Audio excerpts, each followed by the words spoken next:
Assalamualaikum warahmatullahi wabarakatuh dan salam sejahtera. Jadi kita dah berada pada bahagian yang keempat daripada 12 bagi standard pembelajaran 3.1.4, membina penyataan dalam bentuk implikasi. Jika P maka Q bentuk yang pertama, P jika dan hanya jika Q bentuk yang kedua. Mana-mana yang belum melihat bahagian yang sebelumnya, link ada pada ruang description. Okay, kita pergi pada buku teks muka surat 63. Implikasi ialah suatu penyataan dalam bentuk jika P maka Q, P jika dan hanya jika Q.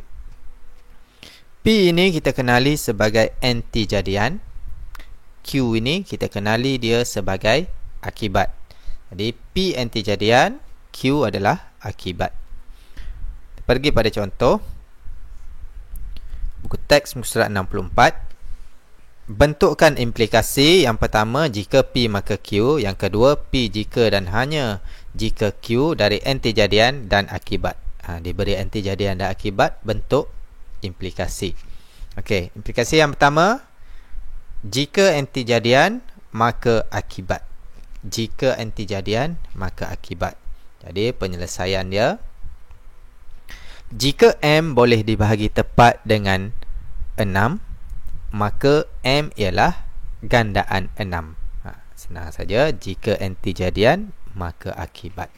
Okey, bentuk yang kedua, anti-jadian jika dan hanya jika akibat.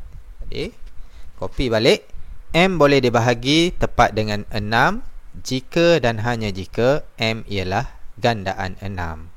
Mudah saja, template dia dah ada. Okey, contoh seterusnya. Anti-jadian PQRS ialah sisi 4, akibat PQRS mempunyai 2 perpenjuru.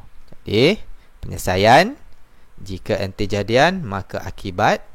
Jadi jika PQRS ialah sisi 4, maka PQRS mempunyai 2 perpenjuru.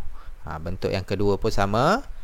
PQRS ialah sisi 4 jika dan hanya jika PQRS mempunyai 2 perpenjuru. Jadi bagi implikasi ini, cikgu nak bagi peringatan sedikit.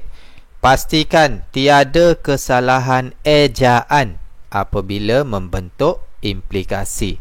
Cek betul-betul ejaan mesti betul, sama dengan anti-jadian dan akibat itu. Itu saja.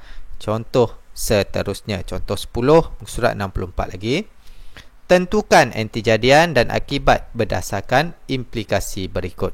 Sebelum ini diberi anti-jadian dengan akibat. Sekarang kita nak cari anti-jadian dengan akibat berdasarkan implikasi. Contoh yang pertama, jika Y ialah gandaan 8 maka Y ialah gandaan 4. Template dia kita tahu, jika P maka Q, jika anti-jadian maka akibat. Jadi cara dia, kita potong jika dengan maka itu. Yang depan adalah anti-jadian, yang belakang adalah akibat. Senang. Anti-jadian, Y ialah gandaan bagi 8. Akibat, Y ialah gandaan bagi 4. Okay, yang kedua, jika X kuasa 2 sama dengan A, maka A lebih besar atau sama dengan kosong. Sama juga, potong jika, potong maka, yang depan anti-jadian, yang belakang akibat. Anti-jadian X kuasa 2 sama dengan A, akibat A lebih besar atau sama dengan kosong. Okay. Contoh seterusnya, yang bentuk lain pula, bentuk yang kedua, jika dan hanya jika. Jadi senang saja caranya, potong jika dan hanya jika, yang depan anti-jadian, yang belakang adalah akibat. Jadi anti-jadian dia, D boleh dibahagi tepat dengan 2, akibat D ialah nombor genap.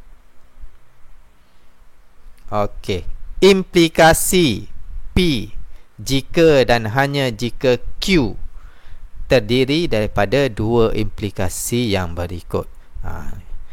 Implikasi yang bentuk yang kedua ini kita boleh pecahkan jadi 2 implikasi yang lain, iaitu jika P maka Q, jika Q maka P. Terbalikkan saja P dan Q. Nanti jadi ada akibat itu. Okey, kita tengok contoh. Tulis dua implikasi dari implikasi P jika dan hanya jika Q berikut. Okey, contoh yang pertama. Punca kuasa 2S sama dengan 6 jika dan hanya jika S sama dengan 36. Jadi sama macam sebelum ini, kita guna kaedah potong. Jadi kita potong jika dan hanya jika. Yang depan adalah P, yang belakang adalah Q. Jadi jika P maka Q, jika Q maka P. Jadi ada dua implikasi di situ.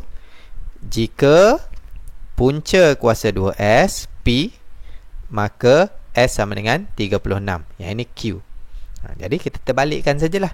Jika S sama dengan 36, maka punca kuasa 2S sama dengan 6. Kita dapat dua implikasi daripada jika dan hanya jika. Yang kedua, sama juga kes dia.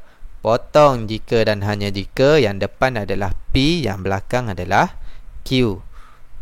Jadi kita dapat dua implikasi.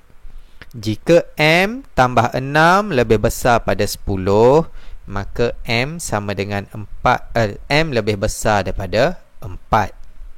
Implikasi yang kedua, jika M lebih besar daripada 4, maka M tambah 6 lebih besar pada 10. Kalau nak buat terbalik, tak apa, tak ada masalah. Tak apa, tak ada masalah. Dia tetap ada dua implikasi. Tapi jangan buat sama. Terbalik tak apa kedudukan. Implikasi 2 duduk atas, implikasi 1 duduk bawah pun tak ada masalah. Tapi jangan sama. Okey. Jadi selesailah kita pada bahagian yang keempat. Implikasi ada dua. Jika P maka Q, dan juga P jika dan hanya jika Q. Jadi terima kasih. Jika video ini bermanfaat, jangan lupa subscribe, like dan share kepada rakan-rakan yang lain. Sekian dulu. Terima kasih. Wassalam.